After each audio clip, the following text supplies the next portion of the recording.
Hi, hello friends. இன்னைக்கு நம்மளுடைய சேனல்ல வேலைவாய்ப்பு பதிவுல யுனைடெட் இந்தியா இன்சூரன்ஸ் கம்பெனி லிமிடெட்ல இந்த 2023-24 கான ரெக்யர்மென்ட் அனௌன்ஸ்மென்ட் பண்ணிருக்காங்க. சோ அத பத்தி தான் கிளியரா பார்க்க போறோம். அதுக்கு முன்னாடி நம்மளுடைய சேனலை நீங்க இன்னும் சப்ஸ்கிரைப் பண்ணாம இருந்தீங்கன்னா சீக்கிரம் சப்ஸ்கிரைப் பண்ணிக்கோங்க. வாங்க வீடியோக்குள்ள போகலாம். UIIC ல இருந்து அசிஸ்டன்ட் போஸ்ட் தான் வந்து கால்ஃபா பண்ணிருக்காங்க. டோட்டல் நம்பர் ஆஃப் போஸ்ட் அப்படினு பாத்தீங்கன்னா 300 போஸ்ட் வந்து கால்ஃபா பண்ணிருக்காங்க.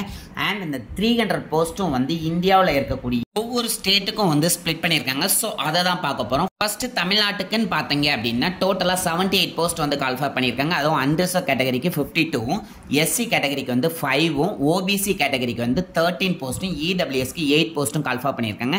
அதுவே புதுச்சேரியா இருந்துச்சுன்னா டோட்டலா 6 போஸ்ட் கால்ஃபா பண்ணிருக்காங்க. அன்ரிசர்வ்க்கு 2 போஸ்டும், SCக்கு 1 போஸ்டும், OBC கேட்டகரிக்கு 2 போஸ்டும், EWSக்கு 1 போஸ்டும், டோட்டலா தமிழ்நாடு அண்ட் புதுச்சேரிக்கு அப்படின்னு மட்டும் பாத்தீங்கன்னா 84 போஸ்ட் வந்து கால்ஃபார்ம் பண்ணிருக்காங்க. ஏன்னா மற்ற ரீஜன் போஸ்ட்ல ஏன் வந்து நம்ம அப்ளை பண்ண முடியாது அப்படின்னா அந்த ஸ்டேட்டோட ரீஜனல் லாங்குவேஜ் கண்டிப்பா தெரிஞ்சிருக்கணும். அப்பனாதான் நீங்க அப்ளை பண்ண முடியும். அண்ட் நெக்ஸ்ட் வந்து இந்த போஸ்ட்டுக்கான பே ஸ்கேல் என்ன இருக்கும் அப்படிங்கிறத பார்த்துடலாம். உங்களுக்கு வந்து 22,400 இருந்து ஆரம்பிச்சு 62,265 வரை உங்களுடைய பே ஸ்கேல் இருக்கும் அப்படின்னு சொல்லியிருக்காங்க. இது ஒரு நல்ல பே ஸ்கேல் தான். ஸோ எல்லாருமே வந்து இதுக்கு அப்ளை பண்ணலாம். அண்ட் இந்த போஸ்ட்டுக்கான எஜுகேஷன் குவாலிஃபிகேஷன்லாம் என்ன இருக்கும் அப்படின்னு பார்க்கணும்ல. நீங்கள் எஜுகேஷன் குவாலிஃபிகேஷன் அப்படின்னு பார்த்தீங்கன்னா கிராஜுவேட் டிகிரி மட்டும் முடிச்சால் போதும் அப்படிங்கிறதையும், அது கூட வந்து அந்த ரீஜனல் லாங்குவேஜ் இருக்குல்ல, இப்போ தமிழ்நாடு பாண்டிச்சேரினா வந்து உங்களுக்கு வந்து தமிழ் தெரிஞ்சிருக்கணும் அப்படின்னு சொல்லுவாங்கல்ல. ஸோ அந்த லாங்குவேஜை வந்து உங்களால் வந்து படிக்கவும் தெரிஞ்சிருக்கணும், எழுதவும் தெரிஞ்சிருக்கணும், பேசவும் தெரிஞ்சிருக்கணும். அப்படின்னா தான் வந்து நீங்கள் இந்த ரீஜனுக்கு கீழே வந்து நீங்கள் அப்ளை பண்ண முடியும். ஏன்னா அந்த ரீஜனுக்கான செப்பரேட் எக்ஸாமும் உங்களுக்கு இருக்கும். அண்ட் இந்த போஸ்ட்டுக்கான ஏஜ் லிமிட் அப்படின்னு பார்த்தீங்கன்னா உங்களுக்கு 21 இயர்ஸ்லேருந்து மேக்ஸிமம் 30 இயர்ஸ் வரை இருக்கலாம் அப்படின்னு சொல்லியிருக்காங்க. அண்ட் கண்டிப்பாக ஏஜ் ரிலாக்ஸேஷன் உண்டு. ஏஜ் ரிலாக்ஸேஷனை பொறுத்தவரை SC ST கேண்டிடேட்டாக இருக்கீங்கன்னா உங்களுக்கு 5 இயர்ஸ் கொடுக்குறாங்க. அதுவே OBC கேண்டிடேட்டாக இருந்தீங்கன்னா உங்களுக்கு 3 இயர்ஸும், அதே டிசபிலிட்டி பர்சனாக இருக்கீங்க அப்படின்னா உங்களுக்கு 10 இயர்ஸும் கொடுக்குறாங்க. எக்ஸ் சர்வீஸ் மேனாக 3 இயர்ஸும், விடோ கேண்டிடேட்டாக இருக்கீங்கன்னா உங்களுக்கு 5 இயர்ஸும் கொடுக்குறாங்க. அதே மாதிரி இந்த கம்பெனியோட எம்ப்ளாயியாக இருக்கீங்க அப்படின்னா உங்களுக்கு 5 இயர்ஸும் வந்து ஏஜ் ரிலாக்ஸேஷன் கொடுக்குறதா சொல்லியிருக்காங்க. அண்ட் இந்த ஜாப் அப்ளை பண்ணுறதுக்கு உங்களுடைய அப்ளிகேஷன் ஃபீ என்ன இருக்கும் அப்படிங்கிறத பார்த்துடலாம். அப்ளிகேஷன் ஃபீயை பொறுத்தவரை SC ST அதுக்கப்புறம் PWT அண்ட் கம்பெனி எம்ப்ளாயிஸை தவிர்த்துட்டு மற்ற எல்லாத்துக்குமே வந்து 1000 ரூபீஸும், அது கூட வந்து GSTயும் வந்து அவங்க வந்து அப்ளை பண்ணுவாங்க அப்படின்னு சொல்லியிருக்காங்க.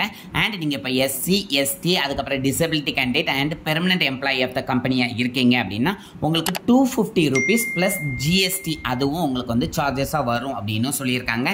அண்ட் இந்த போஸ்ட்டுக்கான டேட்ஸை கொஞ்சம் கிளியராக பார்த்துடலாம். உங்களுடைய ஆன்லைன் ரிஜிஸ்ட்ரேஷனை பொறுத்தவரை இந்த ஜாபுக்கு 16th டிசம்பர் தான் ஸ்டார்ட் ஆகுது, அதாவது நாளைக்கு ஸ்டார்ட் ஆகுது.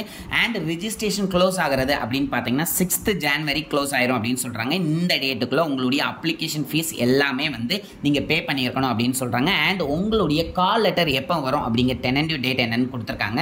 அதாவது உங்களுடைய எக்ஸாமுக்கு 10 நாளைக்கு முன்னாடி வந்து உங்களுடைய கால் லெட்டர் வந்து நீங்கள் சைட்டில் போய் டவுன்லோட் பண்ண மாதிரி இருக்கும் அப்படின்னு சொல்லிட்டாங்க. அண்ட் இந்த போஸ்ட்டுக்கான செலெக்ஷன் ப்ரொசீஜர் என்னவா இருக்கும் அப்படிங்கிறதையும் பார்க்கணும்ல, அதை பார்த்துடலாம் வாங்க. செலெக்ஷன் ப்ரொசீஜர் பொறுத்தவரை உங்களுக்கு 2 டைப்பாக ஸ்ப்ளிட் பண்ணியிருக்காங்க. ஒன்று கம்ப்யூட்டர் பேஸ்ட் எக்ஸாமினேஷன் தான் இருக்கும். இது ஃபுல் அண்ட் ஃபுல் வந்து அப்ஜெக்டிவ் டைப்பாக தான் இருக்க போகுது.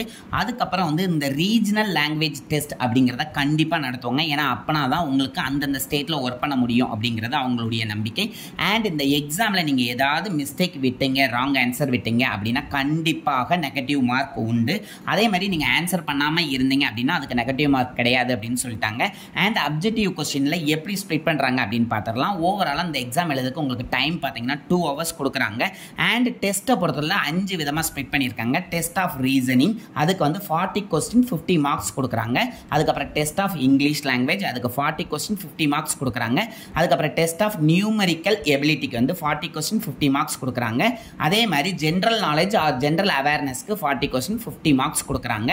அண்ட் கம்ப்யூட்டர் நாலேஜுக்கு வந்து உங்களுக்கு 50 மார்க்ஸ் கொடுக்குறாங்க. ஓவராலாக உங்களுக்கு 200 கொஸ்டின்ஸ்க்கு 250 மார்க்ஸ் வந்து அவங்க கொடுக்குறாங்க.